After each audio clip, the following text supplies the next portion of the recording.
Morning of March 24, 2026, Israel was being hit from two directions at once.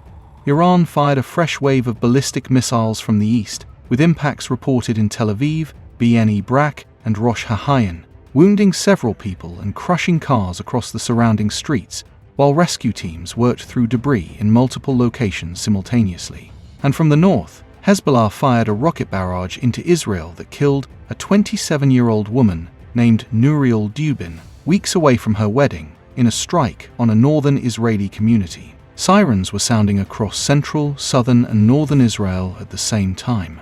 Two fronts, one morning, and the war that Washington had been saying was nearly over was anything but. That contradiction is the defining feature of where this conflict stands on its 25th day. Trump told reporters on Monday that Iran had given the United States a very big present and that talks were underway, extending the 48-hour Strait of Hormuz ultimatum he had issued the previous Saturday by 5 additional days. Iran's foreign ministry said no negotiations were taking place and that the country's position had not changed. Whoa! Whoa! Whoa! Abba! Whoa! Whoa! Abba! This...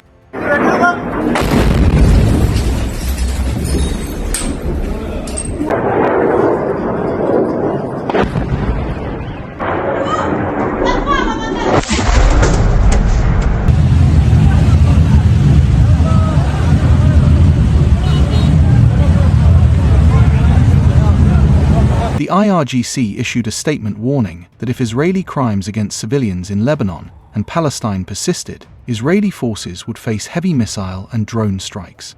That statement arrived alongside the missile that hit Tel Aviv. The Lebanon front, which had been a secondary pressure point since the conflict began on February 28th, escalated sharply on March 24th in ways that can no longer be treated as peripheral. Israel launched 7 air raids on South Beirut overnight, with large fires and plumes of smoke rising across the southern suburbs. An Israeli airstrike on a residential apartment in Beach Amoun, roughly 10 kilometers southeast of Beirut, killed at least 3 people, including a 3-year-old girl, and wounded 5 others, coming without warning and hitting outside the zones where Israel had previously issued evacuation notices. Israel's Defense Minister Israel Katz announced a plan to install a security zone in southern Lebanon, stretching to the Litani River, roughly 30 kilometers north of the Israeli border, saying that hundreds of thousands of Lebanese residents who had fled south would not be permitted to return until security for northern Israel was assured. Israel also claimed to have blown up every bridge over the Litani that Hezbollah had used to transport weapons and fighters. Lebanon's government declared Iran's ambassador persona non grata on March 24th and ordered him to leave the country by Sunday, the most dramatic public break between Beirut and Tehran since the conflict began. Iranian flights had already been banned from Lebanese airspace on fears they were carrying weapons or funding for Hezbollah. More than 1,000 people have been killed in Lebanon since Israel intensified its campaign there, and more than 1.2 million people have been displaced, roughly 1 in 5 across the entire country. UN peacekeepers in the south reported intense gunfire and explosions as Israeli ground forces engaged Hezbollah fighters. We have to go. Okay. Inside now. I'm coming!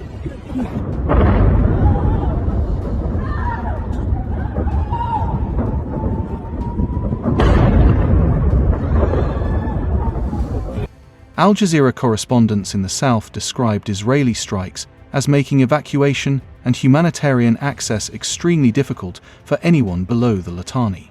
The cumulative toll of the war across all fronts now stands at more than 1,500 people killed in Iran, more than 1,000 in Lebanon, 15 in Israel, and 13 US military members, along with civilians killed in Gulf states by Iranian strikes.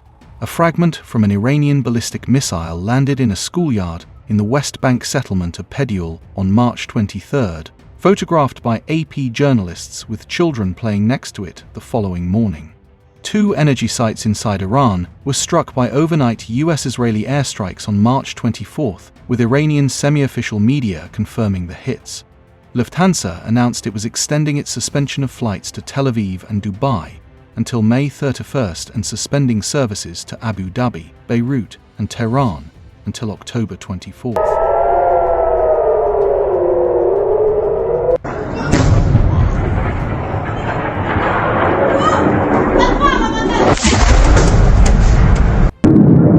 הנה, נפילות. וואו, בבתי זיקוק.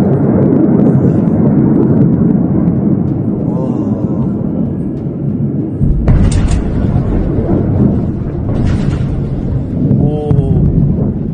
בבתי זיקוק, אחי. כן.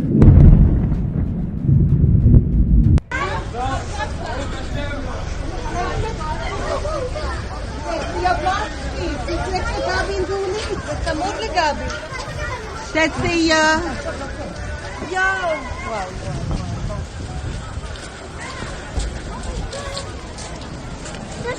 Wow. וואי, איפה מכבי אש? יו, חמזה לו כאן! וואי. אנחנו לא נצטרך לצאת לו.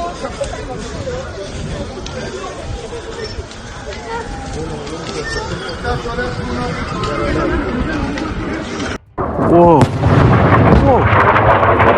The diplomatic picture is as muddled as the military one. Trump's announcement of talks prompted an immediate positive reaction from financial markets, with the S&P 500 posting its best single day since the war began, rising 1.1%, the Dow up 1.4%, and Brent crude falling back below $100 a barrel for the first time in days.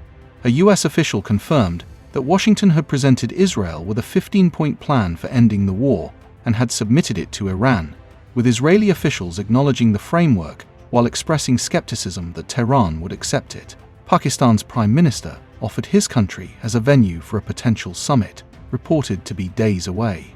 Iran said none of this was real. Its foreign ministry denied any talks were occurring.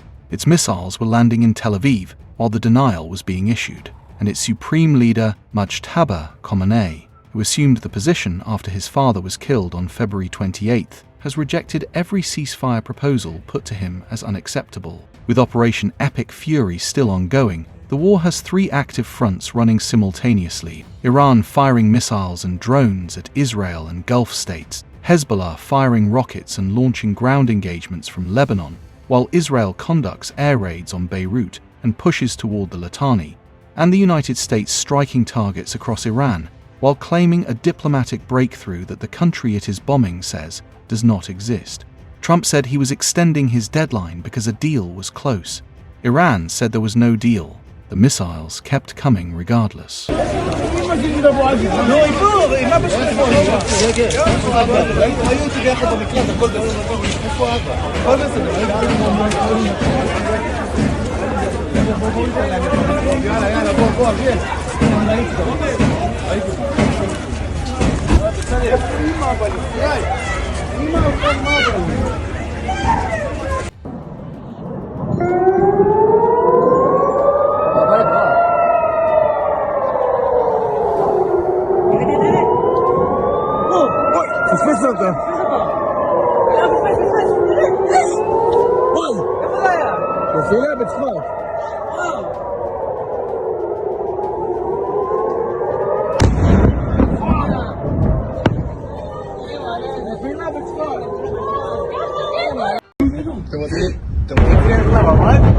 C'est bon.